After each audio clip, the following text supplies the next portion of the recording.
नमस्कार दोस्तों, ये है राज कंप्यूटर बैतूल और हम लोग जुलाई के एग्जाम के लिए सीरीज पढ़ रहे हैं। और इस सीरीज में आज हमारे पास में है 70 नंबर का वीडियो। कल लाइव क्लास नहीं थी, थोड़ा सा गला साथ नहीं दे रहा था, इसलिए आज ये रिकॉर्डेड क्लास हम लोग लेकर आए हैं क्योंकि एग्जाम के लिए बहुत कम समय बचा है। हमारे पास आज पहला क्वेश्चन है लाइनेक्स में फाइल की सामग्री। देखिए लाइनेक्स के जो कमांड्स आते हैं इसके क्वेश्चन हमारे एग्जाम में डेफिनेटली आ रहे हैं, अभी लगातार आ रहे हैं।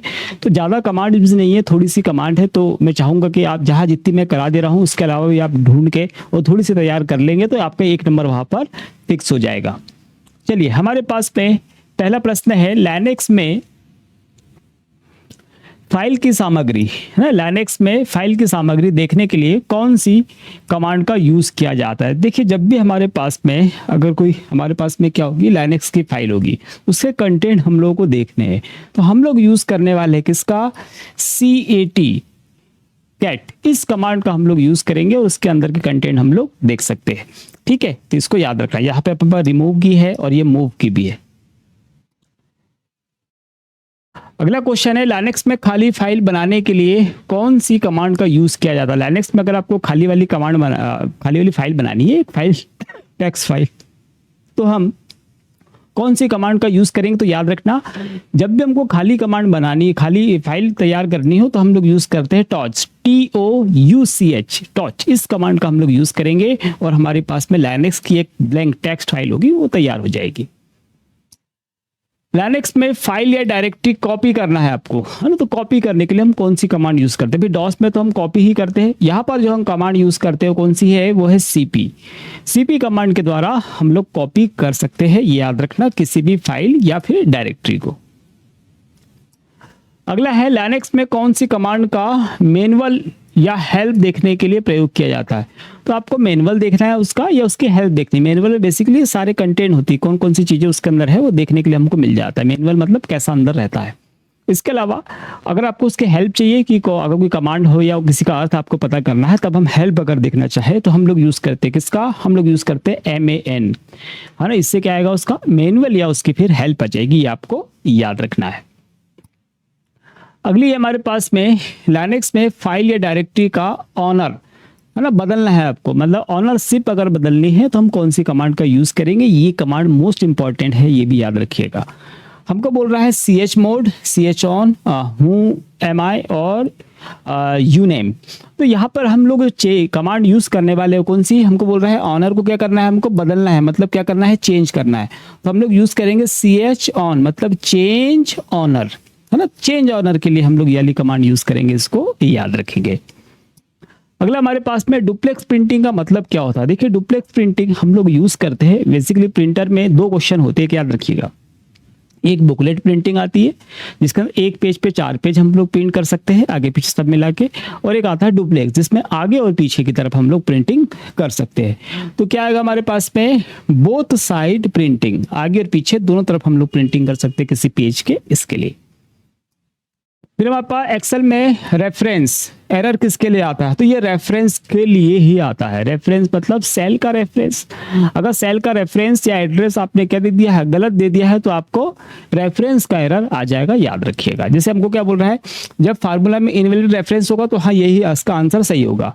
स्पेलिंग गलत होगी तो हमको तो एरर वगैरह देगा। नंबर के लिए इसके लिए क्या आएगा, डिवाइडेड बाय क्या आता है, 0 आता है ना। ये वाला याद रखें, डिवाइडेड बाय 0 वाला जो है ये इसके लिए आता है ना। वैल्यू के लिए हमारे पास में जो आता है वो आता है इनवैलिड के लिए, है ना। तो याद रखिएगा ये क्वेश्चन जो है हमारे लिए इंपॉर्टेंट है। जितनी भी एरर हमारे पास में है इनको भी आप अच्छे से याद करिएगा। इसके बाद में वर्ड में ट्रैक चेंज किस टैब में मिलता है। तो ट्रैक चेंज बेसिकली ट्रैक होते क्या है, तो हमारे पास वर्ड डॉक्यूमेंट में कुछ भी चेंजेस अगर हुए हैं तो उसको ट्रैक करने के लिए कि हमारे डॉक्यूमेंट में कौन कौन से चेंज हुए हैं उसका हम लोग पता लगा सकते हैं। तो ये कहाँ मिलेगा हमको, तो ट्रैक चेंज वाले जो ऑप्शन हैं, जितने भी ट्रैक करना है, चेंज करना है, चेक करने वाले जितने भी ऑप्शन है, ये सारे के सारे हमारे पास कहाँ है, ये हमारे पास में रिव्यू टैब में है, ये हमको पता है। इंसर्ट में पेज पर लाने वाले डिजाइन में थीम वगैरह, कलर वगैरह, बैकग्राउंड वगैरह, वाटरमार्क वगैरह इसमें आ जाता है। लेआउट में पेज की जो लेआउट है उससे संबंधित सेटिंग आती है, इसको याद रखिएगा। अगला है विंडोज में टास्क मैनेजर खोलना है। टास्क मैनेजर ओपन करने के लिए वैसे तो हम कंट्रोल आर डिलीट प्रेस करते हैं तो एक व्यू आता है, वहां से हम डायरेक्ट टास्क मैनेजर को सेलेक्ट कर सकते हैं। फिलहाल हमारा प्रश्न पूछ रहा है कि डायरेक्ट ही आपको टास्क मैनेजर ओपन करना है तब हम कौन सी शॉर्टकट की यूज करेंगे। तो हम लोग यूज करते हैं कंट्रोल शिफ्ट प्लस एस्केप की। इस की का यूज करके हम डायरेक्ट क्या ओपन कर सकते हैं, टास्क मैनेजर। टास्क मैनेजर क्या होता है बेसिकली कि हमारे कंप्यूटर में जितनी भी एप्लीकेशन है, प्रोग्राम इस समय खुली है या बैकग्राउंड में चल रही है, उनको हम देख सकते हैं और वहां से उनको एंड टास्क या किल करके हम लोग उसको बंद भी कर सकते हैं, याद रखिएगा। विंडोज में इवेंट व्यूवर किस लिए यूज होता है, तो इवेंट व्यूवर बेसिकली है क्या, है ना। अगर हम बात करें कि एक्सेल में चार्ट बनाने के लिए, है ना, सिस्टम लॉग के लिए, प्रिंट पेपर साइज के लिए या स्लाइड शो के लिए, तो अगर हम बात करें किसकी, इवेंट व्यूवर, तो इवेंट व्यूवर जो होता है बेसिकली इसमें हमारे पास सिस्टम में, है ना, कि कौन कितने बार आ रहा है, जा रहा है ना, कितने बार लॉगिन हुई है, कितने बार नहीं हुई है, तो कुल मिला के हमारे जो सिस्टम की जो लॉग होती है ना, उसको देखने के लिए हम लोग यूज करते हैं किसका, सिस्टम इवेंट का। तो लॉग्स का मतलब हमको पता ही है कि लॉग फाइल हमारे पास में होती भी है बेसिकली, कि हम कितने बार वहां पे लॉगिन होके जाते हैं। तो याद रखिएगा कि इवेंट व्यूवर जो है इसका यूज हम क्या कर रहे हैं, लॉगिन फाइलों को या लॉग्स फाइलों को देखने के लिए। ईथरनेट का IEEE स्टैंडर्ड कौन सा है, ईथरनेट हमको पता ही है किसको बोलते हैं, हम लोग लैन केबल को बोलते हैं। लैन जो होता है हमारे पास, अब ईथरनेट कार्ड भी हमारे पास में हो सकता है, ईथरनेट केबल भी हमारे पास हो सकता है। तो ईथरनेट फिलहाल यहाँ पे जो बात हो रही है, तो हमारे पास जो लैन कार्ड होता है उसकी बात हो रही है। तो लैन कार्ड के लिए IEEE, है ना, institute of electrical and electronic engineering इसका फुल फॉर्म है, ये भी याद रखिएगा। ये स्टैंडर्ड सेट करती है। तो हमसे बोल रहा है कि किसके लिए, ईथरनेट के लिए। हमारे पास यहाँ पर 1 है, 2 है, 3 है, 4 है। तो बेसिकली हमारे पास जो प्रश्न का राइट आंसर है वो है हमारे पास 802.3, इसका यूज किया जाता है हम ईथरनेट के लिए। और ये वाला मैं आपको पहले ही बता चुका हूँ 802.11 का के लिए है। हाँ, ये हमारे पास वाईफाई या वायरलेस जो डिवाइसेस रहते हैं उनके लिए यूज किया जाता है, उसको याद रखिएगा। अगला है ईमेल में अटैचमेंट भेजने के लिए कौन सा स्टैंडर्ड इंपॉर्टेंट है। ईमेल में अगर आपको अटैचमेंट भेजने हैं तो कौन सा स्टैंडर्ड हम लोग यूज कर सकते हैं। देखिए हमारे पास में है ICMP, ARP, MIME और नेट। तो हम लोग जो यूज करते हैं, है ना, वो क्या यूज करने वाले हैं, ईमेल में क्या करेगा, अटैचमेंट। तो हमको टेक्स्ट बुक्स में लिख सकते हैं हम लोग, ईमेल भी हम लोग मतलब फाइल भी अटैच कर सकते हैं। तो हम लोग यूज करने वाले हैं MIME। और MIME क्या होता है, इसको मैंने इसके पहले की वीडियो में बता दिया है, तो उसको जाकर ध्यान से देखिए। हालांकि वहाँ पे जितने प्रोटोकॉल्स थे हम लोग सबकी बात कर चुके हैं। ब्राउजर में नया टैब अगर आपको ओपन करना है, नया टैब अगर ओपन करना है तो हम कौन सी शॉर्टकट की का यूज करेंगे। तो कोई भी वेब ब्राउजर आपके पास, चाहे मोजिला फायरफॉक्स हो या क्रोम हो, है ना, हम लोग सेम शॉर्टकट की यूज करके और उसको ओपन कर सकते हैं। वो हमारे पास में Ctrl+T, Ctrl+T से हम लोग नई टैब ओपन कर सकते हैं। याद रखना कि एक पेज पे आप काम कर रहे हैं, नई टैब अपने और ओपन करिए, उस पर भी आप काम कर रहे हैं, एक और ओपन करके उसमें भी आप काम कर रहे हैं। इस तरीके से हम अलग अलग वहां पर पेजेस को ही टैब बोलते हैं, ये भी याद रखिएगा।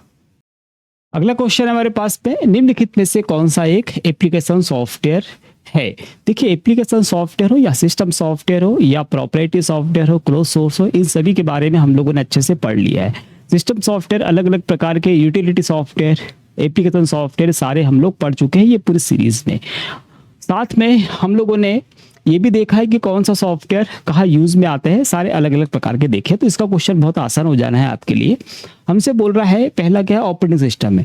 तो ऑपरेटिंग सिस्टम, जितने भी प्रकार के ऑपरेटिंग सिस्टम आते हैं सारे के सारे कहाँ पर आएंगे, हमारे पास सिस्टम सॉफ्टवेयर के अंतर्गत आते हैं, है ना। तो यहाँ पर अब विंडोज 10 है या ऑपरेटिंग सिस्टम है, तो जाहिर सी बात है सिस्टम सॉफ्टवेयर। हमसे क्या पूछ रहा हो, एप्लीकेशन सॉफ्टवेयर। यहाँ पे रेड हेड है, रेड हेड लाइनेक्स का ही हमारे पास में क्या होता है, ऑपरेटिंग सिस्टम है, याद रखना। लाइनेक्स के रेड हेड आता है, फेडोरा आता है ना, ये सारे के सारे लाइनेक्स के हैं, याद रखिएगा। सफारी हमारे पास पे, तो अगर सफारी की हम बात करें, सफारी क्या है हमारे पास में, ये वेब ब्राउजर है। किसका है ये, तो एप्पल की कंपनी जो वेब ब्राउजर प्रोवाइड कराती है वो सफारी है। मैंने आपको पहले भी बोला हूं कि 10-10 आप सर्च इंजन और 10 वेब ब्राउजर हम लोग तैयार कर लेंगे। तो क्रोम हमारे पास गूगल का है, जो इंटरनेट एक्सप्लोरर है या अभी जो एज हमारे पास में आता है वो माइक्रोसॉफ्ट का है।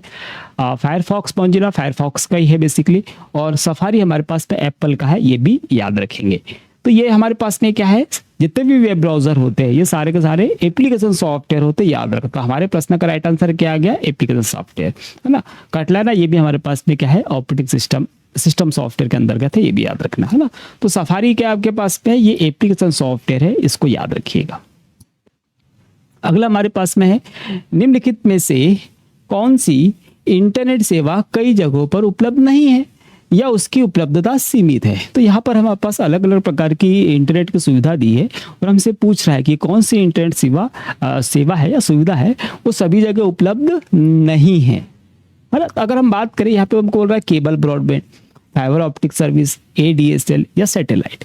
तो अगर हम यहाँ पे बात करें केबल ब्रॉडबैंड टेलीफोन लाइन, तो शुरू से ही बहुत जगह है हमारे पास, बहुत सारे मतलब क्षेत्रों में टेलीफोन लाइन की सेवा है। तो टेलीफोन लाइन पे हमारे पास में ये कनेक्शन भी चल जाता है, हमारे पास ADSL भी चल जाते हैं, दोनों चल जाते हैं। तो बेसिकली ये सुविधा भी सब जगह मिल जानी है आपको। ये ब्रॉडबैंड का हमारे पास में DSL ADSL है ना, यहाँ पे A लिखा हुआ तो एडवांस डिजिटल सब्सक्राइबर लाइन, ये तो उस पर मिल जाता है हमको। अगर हम सैटेलाइट की बात करें तो सैटेलाइट सिग्नल भी हमको दूर दराज के इलाकों भी हमको भी मिल जाते हैं, है ना। तो ये भी मिलना आसान है। क्या मुश्किल है फिलहाल इस समय फाइबर ऑप्टिक की जो सुविधा है ये सभी जगह नहीं है। फाइबर ऑप्टिक बेसिकली अगर हम वर्तमान अभी के समय की बात करें तो नया नया है। अभी ये पहले शहरी क्षेत्रों में, फिर उसके बाद फिर विकास खंडों में, फिर ग्रामीण क्षेत्र में, इस तरीके से जाने का इसका प्रयास चल रहा है। तो अभी ये सब जगह उपलब्ध नहीं है, बाकी सुविधाएं हम लोग को मिलती है, ये भी याद रखिएगा। अगला क्वेश्चन हमारे पास में है कि कौन सी इंटरनेट सेवा ब्रॉडबैंड पहुंच प्रदान करने के लिए टेलीफोन लाइनों का उपयोग करती है। तो अभी जस्ट पहले हम लोगों ने देखा है ना, हमसे क्या बोल रहा है, ब्रॉडबैंड सेवा। तो ब्रॉडबैंड सेवा मैंने अभी बताया, जैसे फाइबर ऑप्टिक है ये तो ब्रॉडबैंड है ही नहीं, सैटेलाइट भी नहीं चलती है। केबल ब्रॉडबैंड में हम लोग कोएक्सियल केबल का यूज करते हैं, ये भी आप याद रखिएगा। यहाँ पे ब्रॉडबैंड स्पेशली पूछ रहा है, वो क्या आएगा आपके पास में, ADSL advance digital subscriber line, और इसके पहले DSL था, डिजिटल सब्सक्राइबर लाइन, है ना, वो एडवांस वर्जन में आई थी। तो ये ब्रॉडबैंड की सुविधा है, ये भी आप याद रखेंगे, ठीक है। हाँ, इसके लिए याद रखना क्वेश्चन एक बार पूछा सैटेलाइट के लिए कि निम्नलिखित में से कौन सा एक ऐसा माध्यम है, सेम ऑप्शन के साथ, निम्नलिखित में से कौन सा एक ऑप्शन है जिसमें केबल की आवश्यकता नहीं होती या बिना केबल के चलता है और दूर दराज के इलाकों में चल सकता है। तो वहां पर सैटेलाइट होता है जिसमें केबल की आवश्यकता हमको बिल्कुल नहीं होती है, ये भी याद रखना। अगला क्वेश्चन है हमारे पास में, MS Excel 2019 में टेक्स्ट को अंडरलाइन करने या अंडरलाइन हटाने के लिए किस शॉर्टकट की का यूज करते, कहाँ से पूछ रहा भी हमें, MS Excel 2019 में। तो अंडरलाइन के लिए हम लोग वैसे तो यूज कर लेते हैं, क्या यूज करते हैं हम लोग, Ctrl+U का यूज कर लेते हैं। लेकिन जब हम यहाँ जाते हैं एक्सेल में, किसी सेल में हमने टाइप कर दिया है, वहां को एडिट कर दिया उसको एडिट मोड में, और अब उसको हमको उसकी अंडरलाइन लगानी है।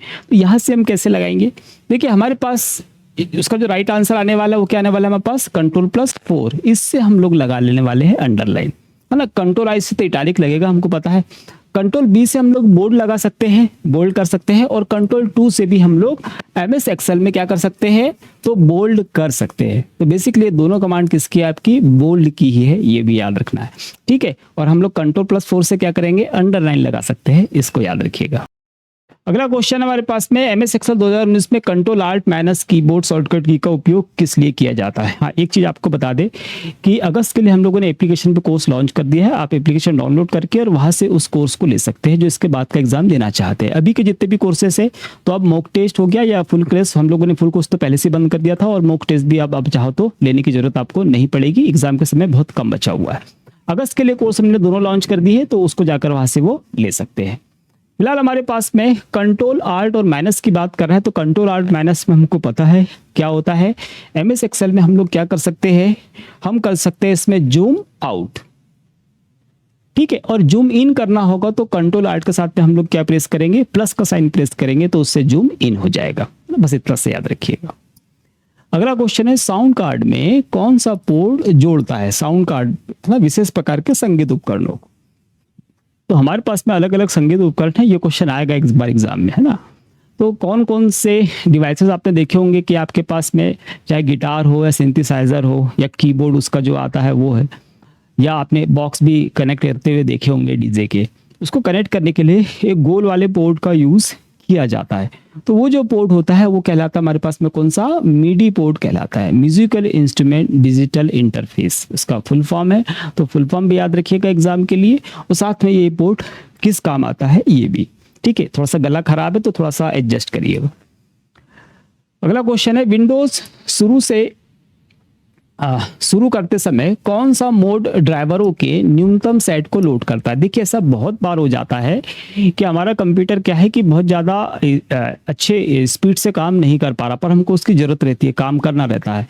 उस समय हम लोग क्या करते हैं कि कंप्यूटर को सेफ मोड में हम लोग स्टार्ट कर लेते हैं। सेफ मोड में बहुत सारी चीज़ें बंद हो जाती है, जैसे आपका लैन कार्ड बंद हो जाता है, इंटरनेट नहीं चलेगा, है ना। इसके अलावा बहुत सारी चीज़ें क्या होती है, उसमें काम करना बंद कर देती है, उसके बाद कंप्यूटर स्टार्ट हो जाता है, तो वो थोड़ा सा अच्छा चलता है और आप जो भी बेसिक काम करना रहता है आप उसमें कर सकते हो। ठीक है, तो याद रखिएगा कि न्यूनतम जो फीचर्स के साथ में अगर कंप्यूटर ऑन करना है तो हमको क्या करना पड़ेगा, उसको सेफ मोड में ऑन करना पड़ेगा। नॉर्मल होगा तो ये तो अच्छे तरीके से स्टार्ट होने वाला है। नेटवर्क मोड, वीजीए मोड हम लोग यहाँ पे यूज नहीं करेंगे। निम्न में से किस मेमोरी चिप की गति अधिक तेज होती है? यहाँ पे कौन सी तेज होती है, तो इसका क्वेश्चन हमारे एग्जाम में आता है। याद रखिए, हमारे एग्जाम में कंप्यूटर फंडामेंटल और हार्डवेयर के क्वेश्चन सबसे ज्यादा आते हैं और ये इजी भी होते हैं। उसी में से एक क्वेश्चन है कि कौन सी रैम हमारे पास में है ना। ये चिप मतलब यहाँ पे रैम ही रखी हुई है, तो कौन सी रैम हमारे पास में है जिसकी क्या है, गति सबसे अधिक होती है। तो हमारे पास डायनेमिक रैम है और स्टैटिक रैम है। तो हमको पता है कि स्टैटिक रैम कैसी होती है, ये होती है फास्ट। स्टैटिक रैम सबसे फास्ट होती है और इसको रिफ्रेश करने की आवश्यकता नहीं होती है, जबकि डी रैम जो है इससे स्लो होती है और डायनेमिक रैम हमारे कंप्यूटर में लगी होती है ना। तो याद रखिए कि इसको रिफ्रेश करने की आवश्यकता होती है, बार बार रिफ्रेश करने की आवश्यकता इसको होती है, इसको नहीं। सबसे तेज कौन सी होती है, ये वाली। तो इसका राइट आंसर यही होगा। छोटे सर्किट पर वह समूह कौन सा है जो पीसी के मुख्य घटक से डेटा के प्रभाव को समन्वित करता है? तो छोटे सर्किट की बात करें, मतलब छोटा आपका कोई क्या होगा, एक सर्किट बोर्ड होगा, इसके ऊपर कोई कंपोनेंट आपके पास में लगा होगा। तो सर्किट का वह समूह कौन सा है जो पीसी के मुख्य घटक को डेटा प्रभाव में समन्वित करता है? हमारा ऑप्शन है सीपीयू, कैश मेमोरी, चिपसेट और चिपसेट। चिपसेट दोनों लिखा हुआ है, तो यहाँ पे बता दूं जो राइट वाला आंसर है इसका वो चिपसेट ही होगा, लेकिन ये वाला चिपसेट है, ये वाला नहीं है ना। कौन सा, ये वाला जो चिपसेट है ये राइट आंसर। ये चिप मतलब छोटा होता है ना। और सीपीयू सेंट्रल प्रोसेसिंग यूनिट, तो ब्रेन ऑफ कंप्यूटर हो गया। कैश मेमोरी जो रजिस्टर से मिलकर बनी होती है, केवल सीपीयू के पास में होती है और ये सबसे ज्यादा तेज होती है। तो हमारे प्रश्न का आंसर कौन सा होगा, ऑप्शन नंबर 3। निम्नलिखित में से कौन सा ईमेल मान्य है ना। यहाँ पे हमारे पास अलग अलग ईमेल एड्रेस दिए और ईमेल एड्रेस कौन सा पहचाना, ये क्वेश्चन हमारे एग्जाम में आता ही भी 100% श्योर कि आता है। तो हमारे पास ईमेल पहले क्या होगा, हमारा यूजर नेम होगा और उसको @ से अलग किया जाएगा। फिर हमारे पास में क्या होगा, इस तरीके से हो सकता है, या फिर हमारे पास XYZ और फिर क्या कॉम हो सकता है। तो ये क्या हमारे पास लास्ट का क्या होता है, ये डोमेन नेम होता है। तो यूजर नेम और फिर डोमेन नेम से उसको हम लोग अलग करते हैं, किससे, @ के सहारे। तो हमारे पास में ये बोल रहा है, इसने क्या दे दिया है, पहले डोमेन नेम पहले दे दिया है ना, और इसमें सारा का सारा डोमेन नेम भी @ यहाँ दे देते, तो पूरा ही गलत हो गया। सेल्स दे दिया उसने, ये ठीक है, ये आपका क्या होगा, यूजर नेम हो गया, @ से अलग किया, यहाँ से यहाँ तक आपका क्या है, डोमेन नेम है, तो ये सही हो जाएगा। यहाँ पे उसने 2 @ दे दिए, याद रखिए 2 @ नहीं आएंगे, एक ही आएगा, तो इसलिए ये गलत हो गया। यहाँ पे सेल्स इसने दिया तो है, सब कुछ ठीक है, लेकिन यहाँ पर @ नहीं है, इसलिए ये वाला गलत है। तो सही कौन सा है हमारे पास, सेकंड वाला सही है पूरी तरह से। अगला क्वेश्चन है, निम्नलिखित में से कौन सी सुविधा जोहो मेल की नहीं है? जोहो मेल के आप क्वेश्चन थोड़े से तैयार कर लेना। बेसिकली क्लाउड कंप्यूटिंग पे आधारित है और क्लाउड कंप्यूटिंग के क्वेश्चन अभी हमारे एग्जाम में अच्छे खासे आ रहे हैं। तो क्लाउड कंप्यूटिंग कहने का मतलब कि वहां पर वेब पर हमारा सारा डाटा सेव हो रहा है, वहीं पर हम काम कर रहे हैं। तो जोहो भारत की कंपनी है और काफी अच्छा काम भी ये कर रही है। तो कौन सी, ये हमको सारी सुविधा देती है, वर्ड, एक्सेल, पावर पॉइंट जितने हम यूज करते हैं, इस तरह के सारे प्लेटफॉर्म उसके पास में मौजूद है। तो कौन सी नहीं है फिलहाल उसके पास, जैसे कैलेंडर एंड टू डू, तो ये उसके पास में होता है। ऑनलाइन ऑफिस, पूरा ऑनलाइन ऑफिस पैकेज उसके पास में होता है। पॉपुलर टेली मार्केटिंग और ईमेल CRM होता है। टेली मार्केटिंग उसके पास नहीं है भैया, टेली मार्केटिंग का काम वो नहीं करता है, यह वाली एप्लीकेशन वहां पर नहीं है। तो हमसे नहीं के लिए पूछ रहा, तो ये नहीं है, बाकी यार सारी है। अगला है, विंडोज 10 लैपटॉप में कौन सा डायलॉग बॉक्स उपयोगकर्ता को रंग, ग्रे स्केल, गुणवत्ता, पेपर स्रोत, पेपर आकार जैसी विभिन्न विकल्प चुनने को देता है? तो अगर हम कंप्यूटर पे काम करते तो हमको मालूम है कि कलर तो ठीक है, हमको क्वालिटी हम DPI सेट करते हैं, पेपर स्रोत मतलब कहाँ से पेपर हमको लेकर आना है, सोर्स की बात हो रही है, पेपर का साइज हम कहाँ से लगाते हैं, है ना। तो ये सारी चीजें हमको कहाँ मिलती है, एक ही जगह मिलती है। कहाँ पर, जब हम क्या करते हैं, Ctrl+P करते हैं। तो Ctrl+P मतलब प्रिंट वाला जो डायलॉग बॉक्स आता है उसमें हमको सारी चीजें मिलती है। तो हमारे को क्या मतलब, printing selection, printing choice, printing option या प्रिंटिंग प्रेफरेंस। तो ये सारे के सारे जो ऑप्शन हमको मिलते हैं कहाँ मिलेंगे, प्रिंटिंग प्रेफरेंस से मिलते हैं, ये आपको याद रखना है।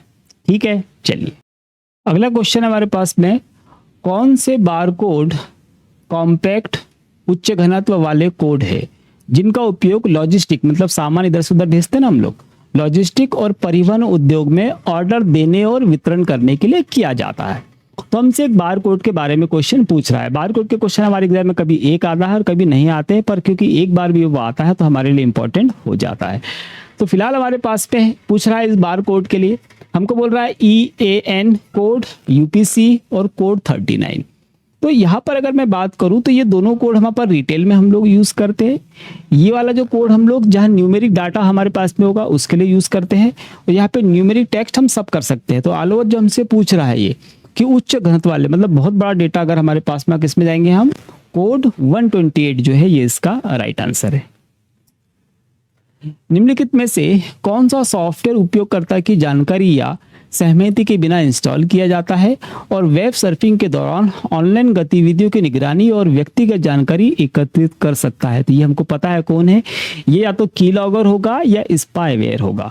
अब हमारे पास यहाँ पर क्या है, एडवेयर, जिसकी ये भी एक वायरस ही है कि क्या करता है, मतलब मालवेयर ही है, ये हम पे निगरानी रखता है और हमारी रुचि के हिसाब से जो हम सर्च करते हैं उसके अकॉर्डिंग हमको ऐड दिखाने के लिए यूज़ किया जाता है एडवेयर का। रैंसमवेयर ये फिरौती की मांग करता है, आपके डेटा को इनक्रिप्ट कर देगा और उसके बाद में सही करने के लिए आपसे पैसे मांगेगा। ट्रोजन है, ट्रोजन एक बहरूपिया होता है, आपके काम का सॉफ्टवेयर दिखाएगा, जैसे गेम हो गया, एंटीवायरस हो गया, फिर आप डाउनलोड कर लेंगे और पीछे की तरफ फिर वो आपके कंप्यूटर को नुकसान पहुंचाना स्टार्ट कर देगा। स्पाईवेयर क्या है, ये हमारे प्रश्न का राइट आंसर है। ये निगरानी रखता है कि आप कंप्यूटर में क्या क्या चीजें कर रहे हो और जिसने उसको लगा भेजा होगा उसके पास सारी जानकारी वो भेज देता है। अगला क्वेश्चन है, निम्नलिखित में से कौन सा उपकरण जैक किल्बी और रॉबर्ट नाइस द्वारा विकसित किया गया है? तो जैक किल्बी, रॉबर्ट नाइस अच्छे से हम लोग जानते हैं इसको, किसका निर्माण किया है इसने, आईसी चिप। अच्छा एक क्वेश्चन हमने एक वीडियो पहले अपलोड किया हुआ है, उसको इस प्लेलिस्ट में भी हमने डाला हुआ है। तो उसमें कौन सी चीजें हैं जिसको विकसित किया है, वैज्ञानिकों के नाम और जो उन्हें डेवलप किया है उनकी प्रॉपर लिस्ट है। 50 नाम आपके पास पे, थोड़ी देर बैठ के तैयार करूंगा, याद हो जाएगा, है ना। तो इसको याद रखिएगा। पहले से माउस का आता है डगलेस एंजलबर्ट के लिए।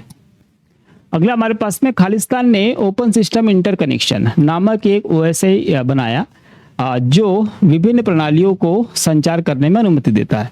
तो ओपन सिस्टम इंटरकनेक्शन मतलब क्या है, OSI है ना। तो OSI का निर्माण किसने किया, ये हमसे पूछता है। तो बेसिकली हम जब पढ़ते हैं तो उसका नाम ही हम वैसे पढ़ते हैं कि हमको याद हो जाए। फिलहाल हम ऑप्शन के साथ देखते हैं। हमको बोल रहा है IEEE एक संस्था है, नेटवर्क वगैरह के डिवाइसेस वगैरह पे काम करती है।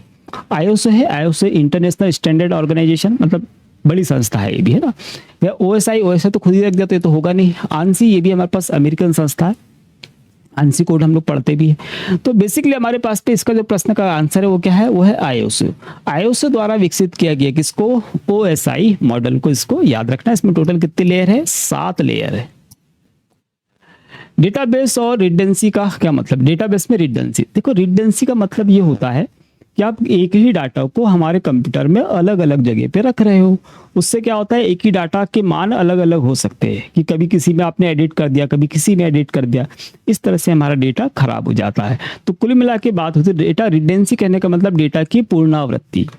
तो एक ही डेटा को जब हम कंप्यूटर में अलग अलग जगह रखते हैं, फिर कभी किसी को उठा के हमने एडिट कर दिया, कभी किसी को, तो इससे डाटा हमारा खराब हो जाता है।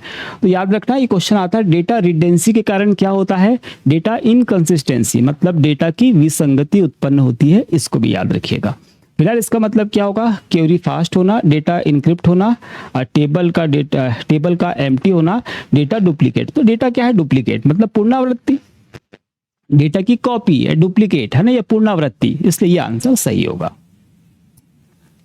चलिए तो इसी के साथ हमारे ये क्वेश्चन हो गए, है ना। थोड़ा सा गला खराब था, इस वजह से आज हम लोगों ने क्लास ले ली, क्योंकि इंपॉर्टेंट क्वेश्चन थोड़े से थे और एग्जाम में आते रहते हैं और आपका एग्जाम अभी करीब है। तो आप यहाँ तक देखते आए हो तो चैनल को सब्सक्राइब और वीडियो को लाइक जरूर करिएगा, और हाइप का ऑप्शन मिले तो वो जरूर करिएगा। हम लोग मिलेंगे कल नए वीडियो के साथ में, तब तक के लिए आप करिए तैयारी। जय हिंद।